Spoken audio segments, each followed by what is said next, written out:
I should mention before I start that Rabbi Strauss apologizes for not being here this Shabbat. He is with his son at UT Austin. It's Parents' Weekend, and his son is in his freshman year. He's just starting out in college, and he felt it was important to be there for his son. I'm sure everybody here would agree, and that's why he's not able to be here for this Shabbat.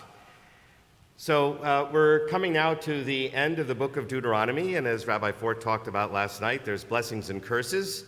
And the wonderful thing about Judaism is we have different ways that we can look at these concepts, and so I'm going to present a somewhat different take on the same Torah portion. They're all good. They all have value and truth. So here we are at the end of the book of Deuteronomy.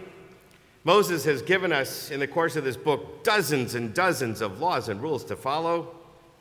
Most of them are about being good, about being honest and fair, about being kind and compassionate.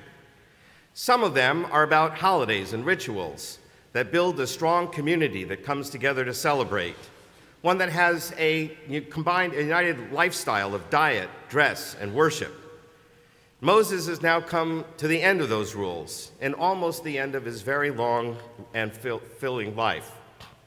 In his final words to his people before he leaves them, as they stand on the precipice of entering the promised land, he urges them one last time to be good and to follow these rules. You have a choice, Moses says in this morning's Torah portion. Be good and follow these rules, or be not so good. Be selfish, self-destructive, mean-spirited, lie, cheat, steal, or do worse things. And by the way, if you do good, you'll get all these wonderful blessings, abundant crops, cattle, wealth, peace, and prosperity. But if you're not so good, you'll get these curses: drought, plague, starvation, and you'll be vulnerable to your enemies. But is this true? Is this really the world we live in? Do good people always get rewarded in this world? Do people who are not so good always get punished for what they do? Moreover, in the modern world, as Jonathan Sacks points out, Jonathan Sacks, you may know, was the former chief rabbi of England, and he had several commentaries on each Torah portion, and in one of them he points out that in the modern world, we like to think that being moral is doing the right thing because it's the right thing to do, not because you expect a reward or a punishment, and not because you're being told what to do by somebody else, but because you choose of your own free will to do the right thing, because it's the right thing to do. But then he points out that modern psychologists have told us that these are really two perspectives, two different goalposts of human development. Being told what to do and being threatened with reward and punishment in order to do good, or doing something right of your own free will. They're really two endpoints of a spectrum of human development. Children, usually, need to be told what to do, how to behave, so they can learn. It's not innate to most people to know what the right thing to do is. They have to be taught and trained. But hopefully, as we mature into adults, we come to realize the wisdom of what our parents have taught us.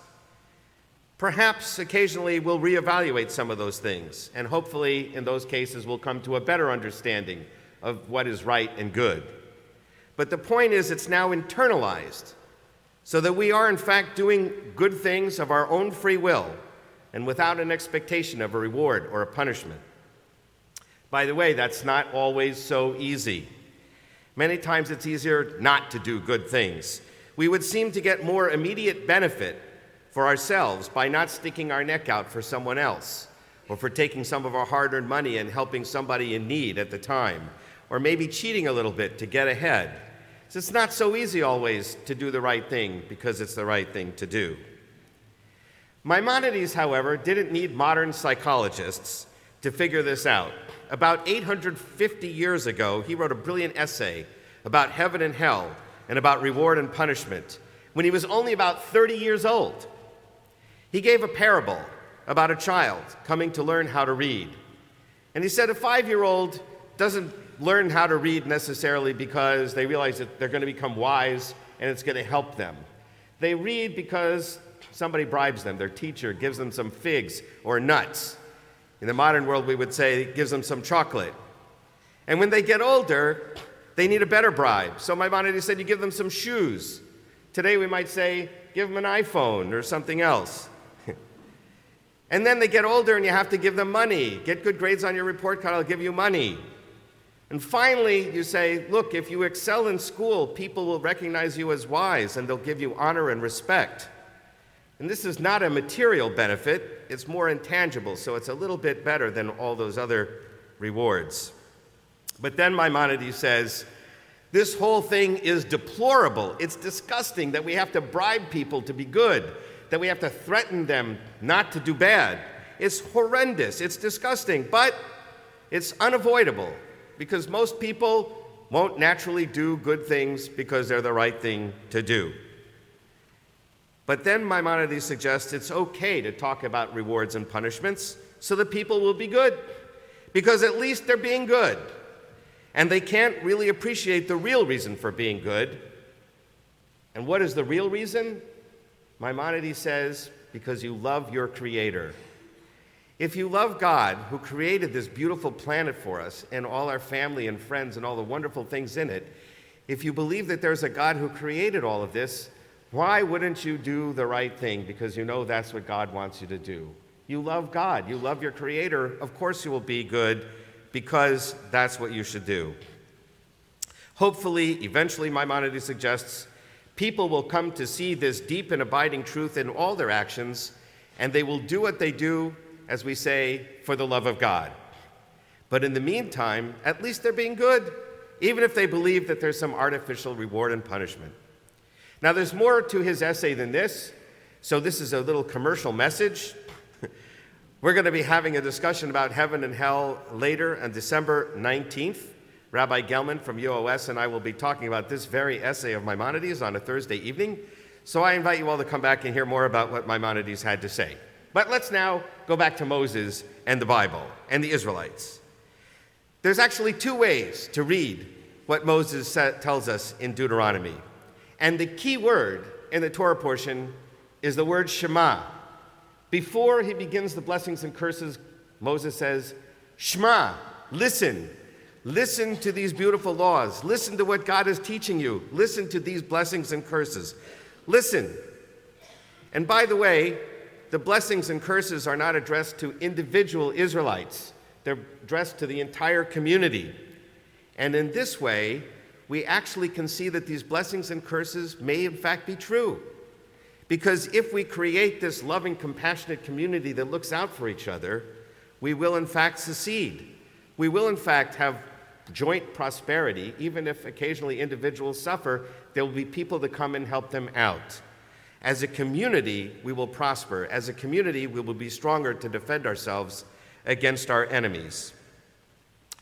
And so perhaps Moses was saying these blessings and curses in that sense. That is, in fact, how humanity has survived and thrived and conquered the planet. And that is, in fact, also how the Jewish people have survived for thousands of years, that we have persevered. We're still here, this tiny people, because we continue to work together, to cooperate, and to offer help and support to each other. So in that sense, these blessings and curses are true.